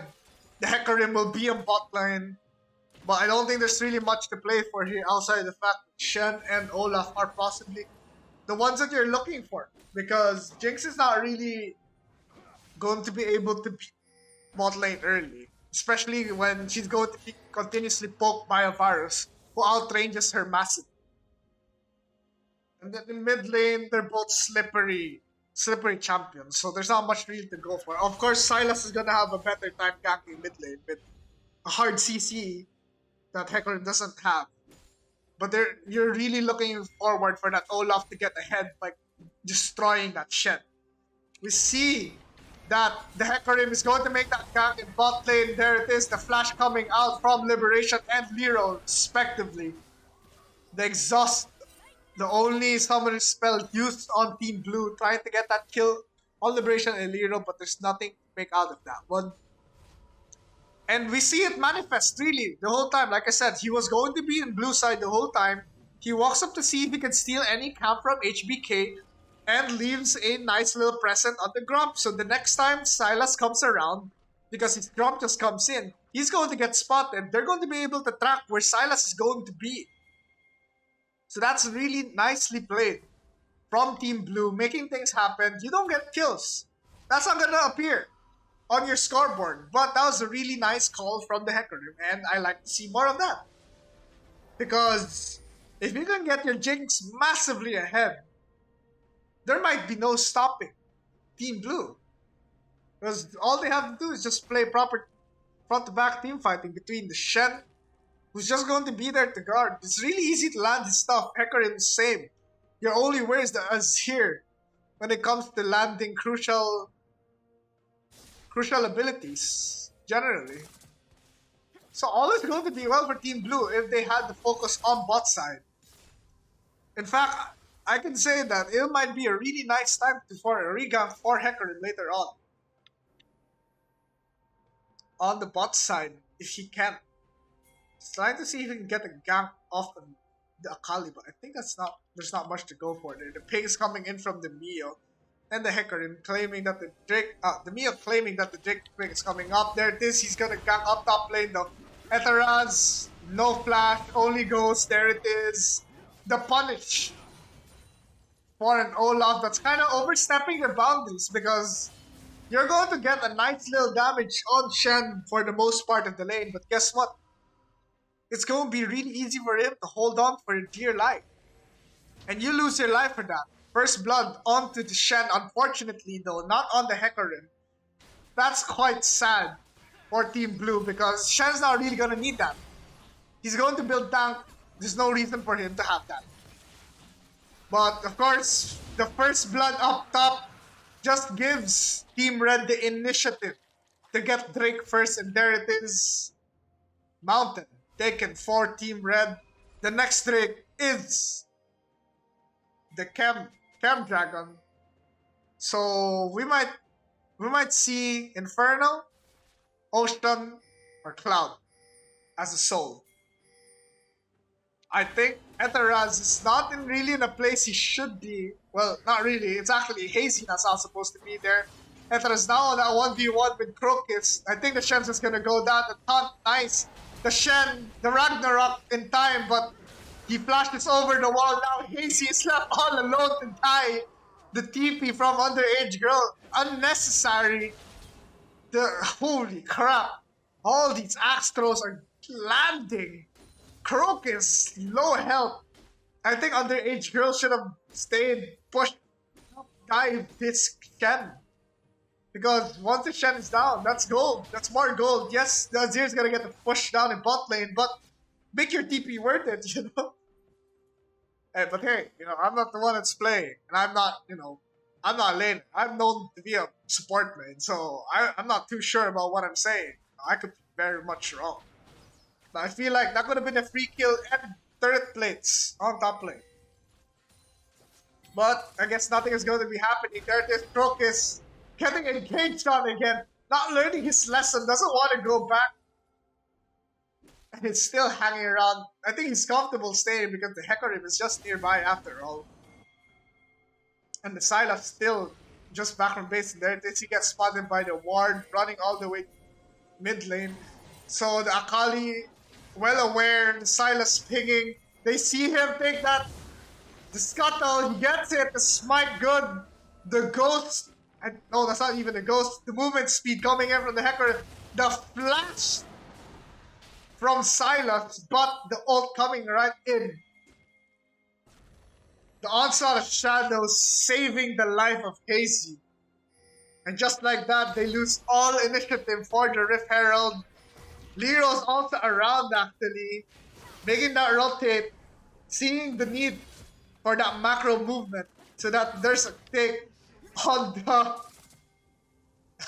on the Herald. And while we were talking about how magnificent the rotations are from Team Red, we see some questionable movement between Dice and Underage Girl, who tries to go in after hitting a shuriken on the Azir. The Azir tries to get Underage Girl with Emperor's Divide, but the perfect execution saves his life. Saves her life, rather. An interesting exchange from both mid laners. Both ultimates are down. No objectives anyway for the next few minutes. So it's all good for all players. No TP for Akali until after. Even further. Blah blah blah blah blah. My English is gone, I'll be honest with you. No TP for Akali until the Herald, so that Drake is going to be up, no TP up, but she's still in mid lane anyway, so it's all good. Shen, no TP, but ult is up, so it doesn't really matter. Azir's TP is almost up as well, so he can always respond to Drake really quickly. Now, the crucial part here is that Olaf doesn't have TP. Shen has his ult. Shen has Stand United. So, Olaf has no way to stop that one as well, outside of killing Shen while that's happening.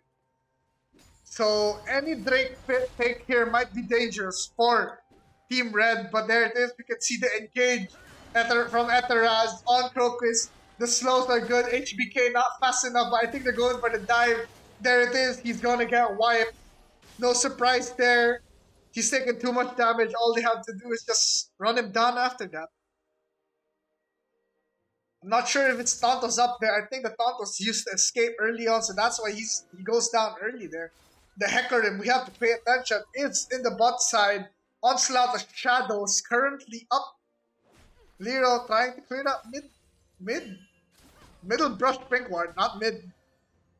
Good thing he stops, honestly, because the Hecarim is still around. The root coming right in. The question mark ping. There's so much question running around there. The Hawk landing on from Lero on the Mio. The Chains of Corruption landing. The late response and Hazy gets him killed because of that. Lero survives. Underage Girl making the rotation. Dice is also around. Doesn't take the excuse me. The blast plant, he screws up. The Azir screws up its movement and loses his life for that. One misplay after another from the bot side. There was a nice engage from Jinx, the Root, the Mio. They're going all in. Hazy was still buying. It lets Lero and Liberation escape despite burning 2 flashes. Onslaught of Shadows on the turret doesn't get anything out of that and just dies straight up. What is that all about? If there was anyone to be blamed for that, that was Hecarim. He shouldn't have died there. They should have gotten 2 kills in bot lane. Instead, they lose one, and they almost lost another. So Team Blue, absolutely clowning about. We see that top lane Etheraz has Ravenous Hydra already. While the Shen just on a Bramble. Hazy around. There it is, the Emperor's Divide landing on Underage Girl, hiding on the shadows. HBK doesn't have the ult that he has stolen early on. Lero has arrived to make sure that no one dies. Super Mega Death Rocket launched from the Jinx doesn't land. Doesn't get to execute an Underage Girl, and somehow, some way, they survive that fight. And apparently, we see Stand United burn. We see Onslaught of Shadows burn. We see Emperor's Divide burn. The Herald coming in real soon. And I think the Onslaught of Shadows was not actually used, now that I think about it. The pings are going wrong from Underage Girl, and now they just hovered over Hazy. Because I remember he just used it in bot lane as well, so that's a little bit... So that's still up at least. But there's no Stand United for the Herald this time around. Or any sort of fight that will break out later. But he does have TP. Which again cannot be stopped by Etheraz. So we'll see what's going on. Objective bounties are going to be available soon because now we have a 5k gold lead for Team Red. Ali's just free pushing mid lane. What the hell is going on? Just like that, first turret. Second turret active, go into Team Red. Apparently, top turret was already run down the whole time. And while we're talking about that, Mio was gone. Oh no! Super Mega Death Rocket landing on Sylas. He dies for it. The TP coming in from Etheraz, Ragnarok as well. They don't really get much out of that. Underage Girl all alone on the other side trying to get the next kill. Perfect execution lands on the Shen and another kill on the Jinx. Hazy next online for the Chopping Bird because Underage Girl stalls enough time for Team Red to make that rotation. And honestly, that's just 4 players down. Dead. Dustin. Tier 1 turret for bot lane are going out soon probably. If they choose to help Liberation push this, but I don't think that's going to be happening.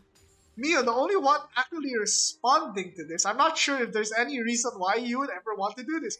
There it is. We see Etheraz running around, still in the jungle, the axe landing. And there it is. Bonk. Bonk. Nothing. Because he's afraid that he's overstaying his welcome, so he's just proxying currently. Stand United coming in from HBK after stealing the while ago. There it is, Mio caught alone with the Jinx, but that's not really gonna do it. The gate coming in from the Hecarim. The turret's too much for HBK, loses his life in the process. Shut down for Hazy. They also lose tier 1 turret there. The Azir is right there. Ragnarok coming in. Chains of Corruption landing on the Azir. And just like that, they're just too good. Team Blue uncoordinated while Red Team having the chemistry to fight all these, extended fights that they're not supposed to be taking, really. There's no objective up in bot lane, but, the turret is the objective, I guess. So there it is. 4 kills. All turrets as well. All tier 1 turrets gone. 4 red. For Team Blue, rather. Massively behind by 10k gold lead. Shen just resorting to farming now. Still no item. Buys up Bami Cinder. So he's that behind that he's even delaying. He's delaying his build. And now he's going to be caught alone. Stand United coming in. The knock off. There it is. Cancels the Stand United. I do not understand what was going in the mind of Crocus when he decided to use Stand United. Because, let's be honest, that ultimate takes 2 minutes too long to come up. The dragon is going to be taken by Team Blue because they do spot HBK up top. And there it is. They get an objective bound. Good job for Team Blue to recognize that opening. So at least they make sure they're not in soul point against Team Red. But Team Red, you know, takes the life of Shen, gets the Heralded. So that's going to be another massive push sooner or later. They hell, this is surprising. Team Red literally lost Drake, and somehow they were still the ones shoving mid lane. This is just smashed mountain, you know. There's really not much to be okay.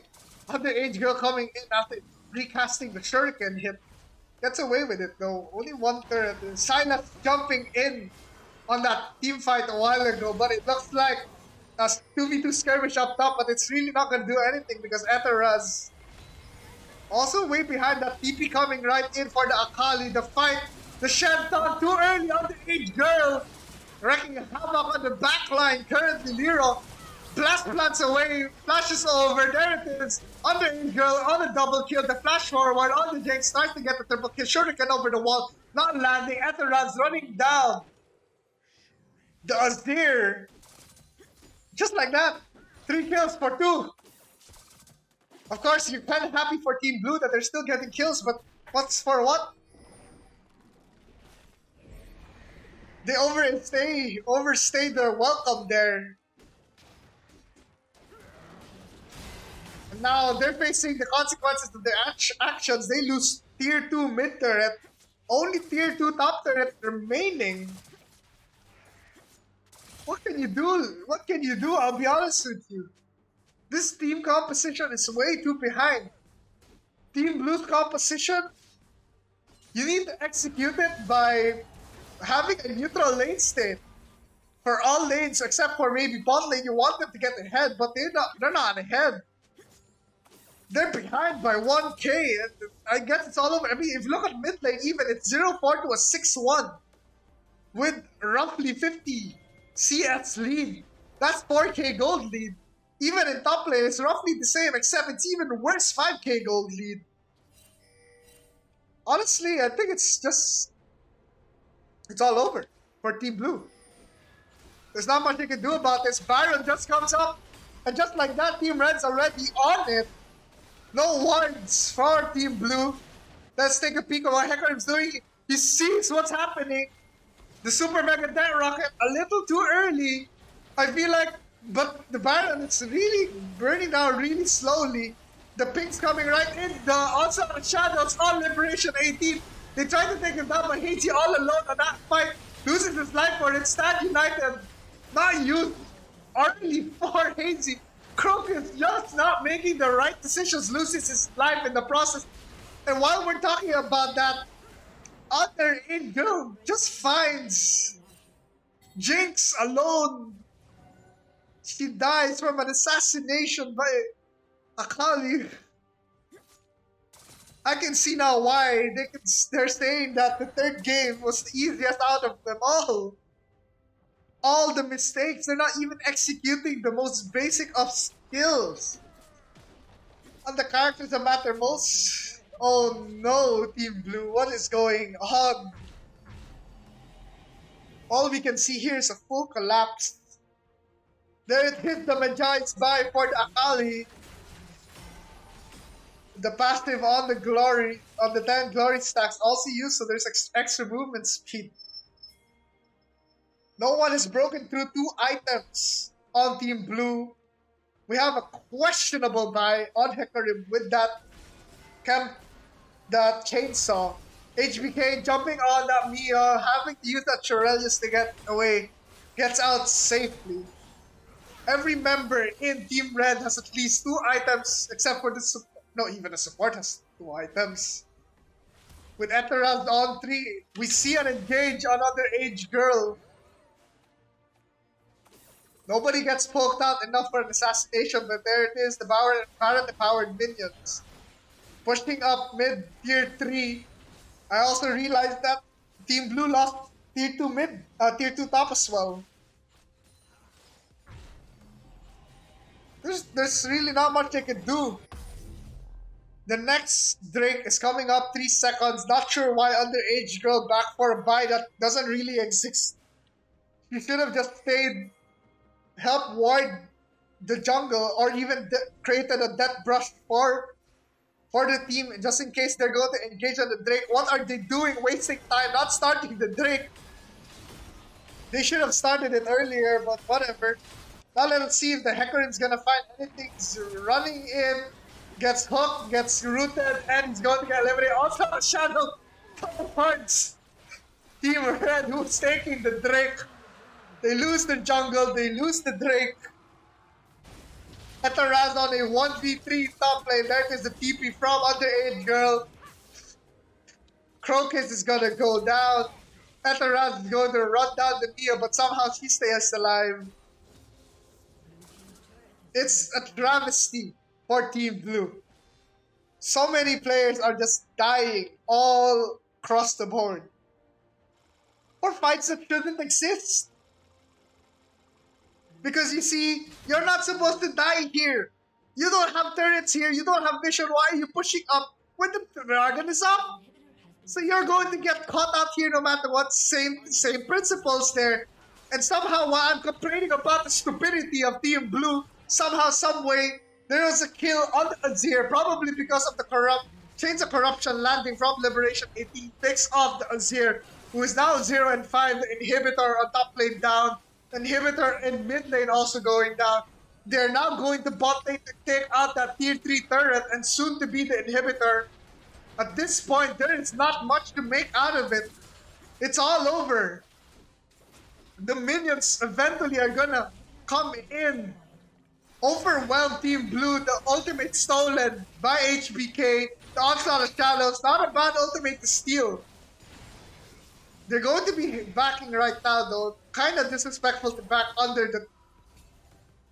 Can you see that? Can you see that? What Chad energy. Backing in their base, close to all the 5-man opponents, because that's how ahead they are.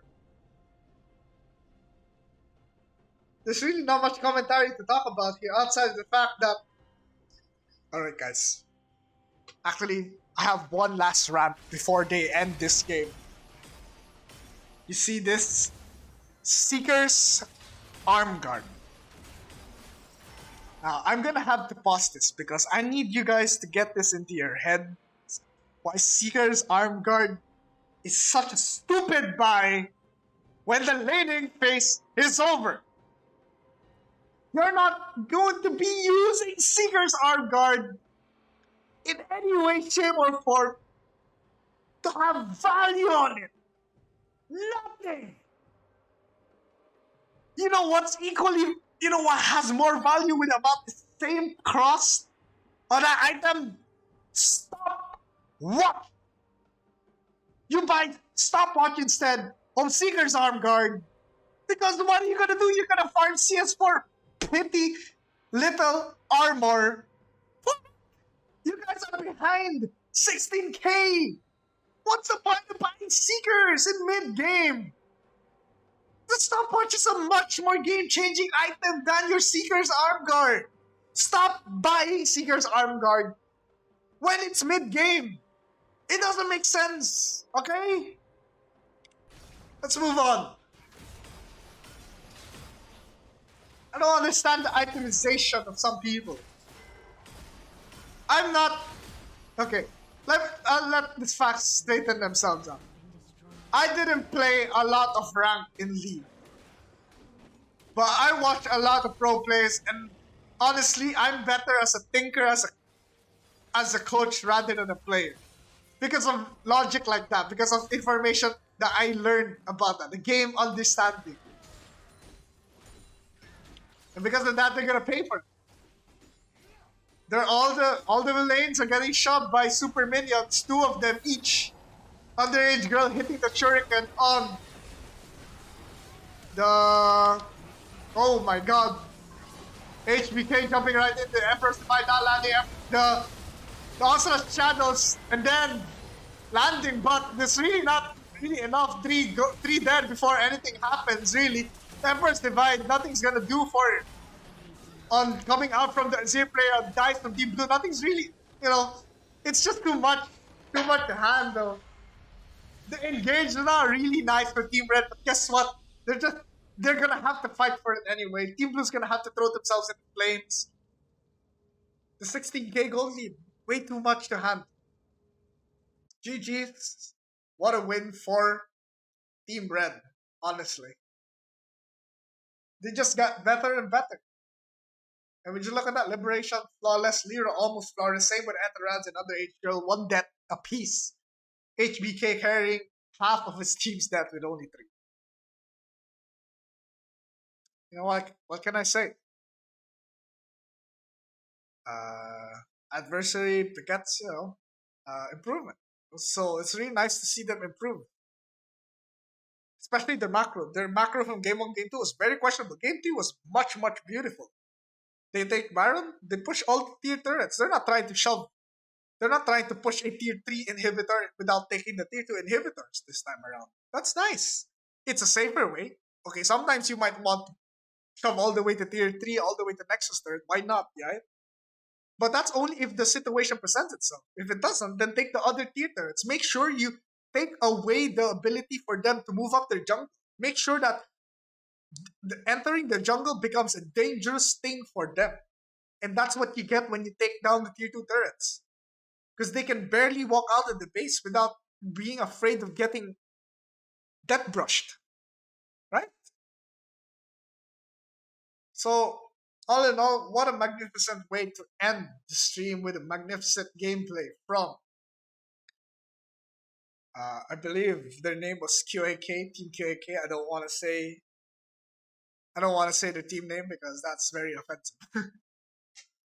All right, thanks for coming, guys. Like I said, it's just going to be a short stream, a 2-hour stream. Unfortunately, Yelanfe, who requested to watch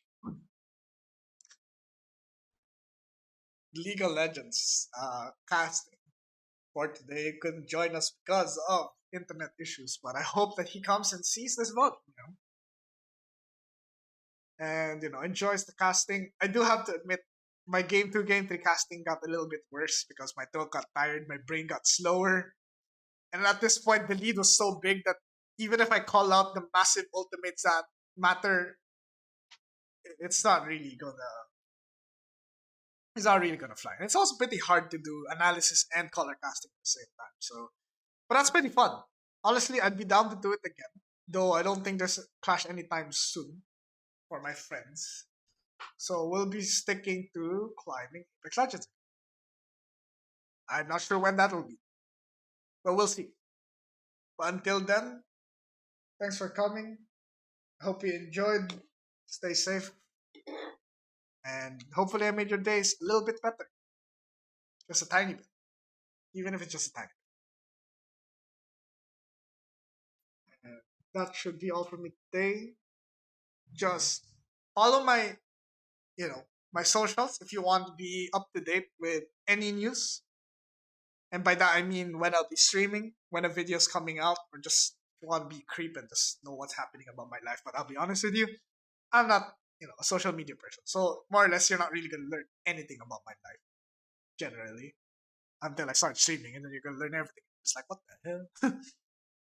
But yeah, that's all from me, folks. It's really late.